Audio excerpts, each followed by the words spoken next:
Bapak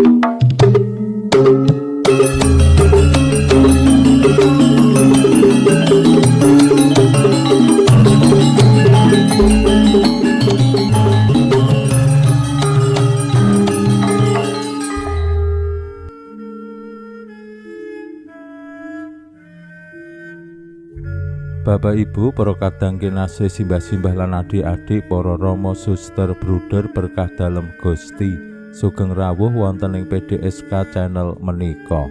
Kados pundi kabar panjenengan? Mugi-mugi bagas kasarasan kesehatan kawilujengan tansah mengku kula panjenengan sami anggenipun kelampahi gesang ing dinten menika, lan mugi-mugi lumantar panglimbang basa Jawi waosan Injil kula panjenengan sansaya saged gayuh iman kapitadosan ingkang leres lan mantep. Langkung-langkung anggenipun kula panjenengan sansaya saged mbangun semangat tobat awit pitados bilih Gusti Yesus tansah nampi kula panjenengan sami ingkang sampun dumawah ing dosa martobat wangsul malih wonten ing margining kawilujengan dalem. Gusti boten bakal nolak sinten kemawon ingkang kepengin wangsul wonten ing margi dalem. Awit Gusti Yesus ingkang sampun kersa ngurbanaken diri dados cempening Allah ingkang nebus sedaya dosa-dosa supados umat manungsa saged nampiya sih wilasa. Menika tentu dados keyakinan lan iman kapitadosan kula panjenengan sami jejering pasamuan suci. Lan lumantar waosan Injil dinten menika kula panjenengan nggih kaparingan pitedah rawuh dalem Gusti menika madosi lan milujengake tiang-tiang sing tanda kutip gerah. Rawuh dalem boten nimbali tiang-tiang sing burus sing wis apik ning tiang-tiang dosa supados menapa wantun martobat wangsul malih dumateng Gusti. Menika tentu dados kabar bingah dados Injil tumraping kula panjenengan sami mlebet ing mangsa prapaskah. Lan kanthi mangsa prapaskah mugi-mugi kula panjenengan nggih wantun martobat estu ampun ngantos mung kapok lombok le martobat le bangun semangat tobat le prihatin le poso sesirik le ngendhaleni hawa nepsu badani menika mung mangsa prapaskah tekan paskah bar kuwi terus bali meneh dumawah ing dosa-dosa sing lami. Mangsa prapaskah dados mangsa suci retret agung tumraping kula panjenengan supados jejering umat Katolik jejering murid dalem Gusti sakjroning sekawan dosa dinten kula panjenengan saged mbangun gesang enggal meranata diri supados ing sakmangkih kanthi riyaya Paskah kula panjenengan estu ngawuhake lan ngasilake gesang sing langkung sae, langkung migunani, langkung ngetingalake sih katresnan lan kawelasan dalem Gusti.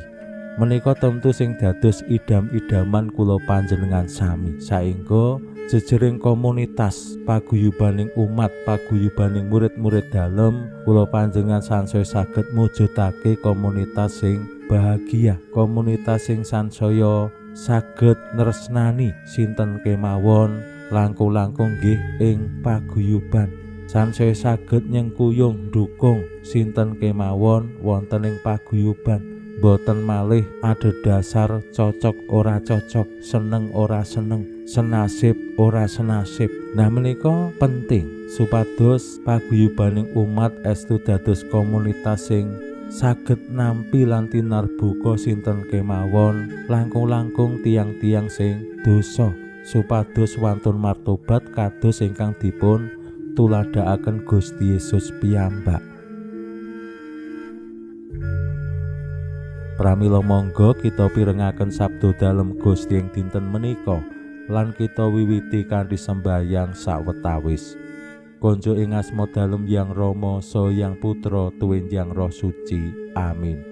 Suwawi sami munjuk Gusti Yesus sabda dalem Yang Rama ingkang sampun manjalma mugi karsa ngandika dhateng kawula wonten ing asepen ing telenging manah kawula kabeh kao kegiatan lan panglipur ingkang manjing ing sabda dalem kapenuwana kawula mawi roh ing kawicaksanan dalem. Mugi-mugi srana anggen kawula maos lan mirengaken sabda dalem kawula sansaya nunggil ing sampeyan dalem. Amin. Waosan Injil kapetik saking Injil Lukas bab gangsal ayat 17 ngantos dumugi 3 kalih. Nalika samono Gusti Yesus tindak nglangkungi pabian lan priksa Lewi juru mupu beya lungguh ana ing kono. Gusti nuli ngandika, "Melu aku." Lewi nuli menyat ninggal sak kabeh lan nderekake Gusti. Gusti banjur diaturi bojana ana ing omahe lan akeh kanca juru mupu beya sing padha nderek kembul dahar. Nanging para Parisi lan ahli kitab padha grenengan karo murid-murid dalem. "Ya gene gurumu kembul dahar lan ngunjuk karo juru mupu beya lan wong-wong dosa." Gusti nuli paring wangsulan pangandika dalem. Dudu wong waras wiris sing butuhake dokter, nanging sing lara. Dene rawuhku iki ora nimbali wong burus, balik wong-wong dosa supaya padha martobata. Makaten sabda dalem Gusti. Suawi sami munjuk, Gusti kawula munjuk sembah nuwun karana sabda dalem. Sabda dalem dadosa obor ingkang madangi margining gesang kawula. Katuntuna kawula sageta sabda dalem menika numusi manah ngantos tansah ngrembaka kangge nggayuh gesang ing suwarga. Amin. Bapak Ibu para kadang kinasih simbah-simbah lan adik-adik, ing dinten Setu saksampunipun Rebo Awu kula panjenengan kaparingan pitedah kados pundi Gusti Yesus rawuh menika nimbali tiang-tiang dosa. Salah setunggaling Lewi sing ditimbali Gusti nderek panjenengane dados murid, termasuk kelompok sing boten disenengi dening tiang-tiang Yahudi sak umumipun. Langkung-langkung nggih para Parisi sing gegeki aturan. Para juru mupu beya menika tiang-tiang sing gesang sacara sosial terkenal korup. Anggenipun mendhet beya utawi pajek menika ya ora cetha, kadang kala ngluwihi sing sakjane kudu dibayarke. Njaluk biaya transport, njaluk biaya liya-liyane, administrasi, makan lan sapanunggalane. Saengga tiang-tiang sing kalebet ing padamelanipun juru mupu beya menika ngebot-eboti masyarakat lan efeke para juru mupu beya menika disingkiri, diseblatke. Lan rikala Gusti Yesus kok malah nimbali salah setunggaling juru mupu beya lan lajeng dahar sareng kalian para juru mupu beya lan wong-wong dosa, dadi perkara tumraping tiang-tiang Parisi. Ngopo kok gurumu dahar bareng karo juru mupu beya lan wong-wong dosa? Ora elok, ora apik, ora sak pantese lan sak panunggalane. Tentu dados viral lan dados omongan wonten ing masyarakat. Gusti Yesus wantun mengambil resiko nyaketi tiang-tiang sing disawang dosa wonten ing tengahing masyarakat, supados menapa kados ingkang dipun ngendikaken Gusti Yesus piyambak, rawuhku ora nimbali wong-wong burus ning wong-wong dosa. Tujuane napa? Supados martobat. Mila menika temtu dados kaca benggala lan kabar bungah tumraping kula panjenengan sami. Mugi-mugi awake dhewe ya krasa lan ngakoni bilih kula panjenengan menika ya tiang-tiang dosa, tiang-tiang sekeng, tiang-tiang sing durung suci, sing durung bener, saengga wonten ing mangsa prapaskah menika wantun martobat lan bangun gesang enggal. Awit menapa Gusti kersa rawuh, Gusti kersa nimbali wong-wong dosa. Kula panjenengan boten sah mikir apa sing dadi omongane tiang-tiang Parisi sing alok, sing bisane mung komentar, bisane mung menilai. ning kula panjenengan dasare lewani martobat bilih Gusti Yesus kanthi welas asih kanthi tinarbuka nampi. Lan Lewi ingkang dipuntimbali wau rikala caos dahar Gusti nggih kersa dahar sareng kaliyan tiang-tiang Lewi saha tiang-tiang dosa sanesipun.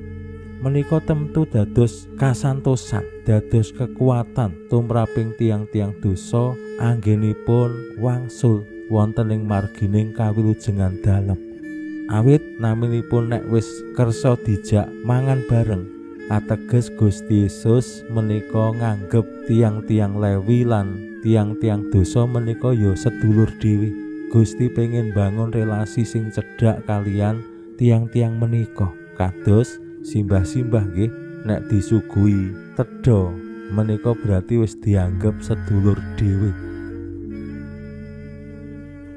Mila Gusti Yesus nggih nganggep tiang-tiang dosa menika sedulur dhewe.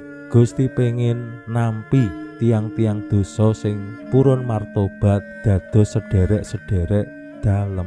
Pinuji Allah sakmenika sarta ing salami-laminipun. Salam sehat, salam bahagia, salam katentreman. Lan mugi-mugi lumantar panglimbang dinten menika kula panjenengan tansah jinangkung ing berkah dalem Gusti ingkang Maha Kuwasa, Hyang Rama saha Hyang Putra tuwin Hyang Roh Suci. Amin.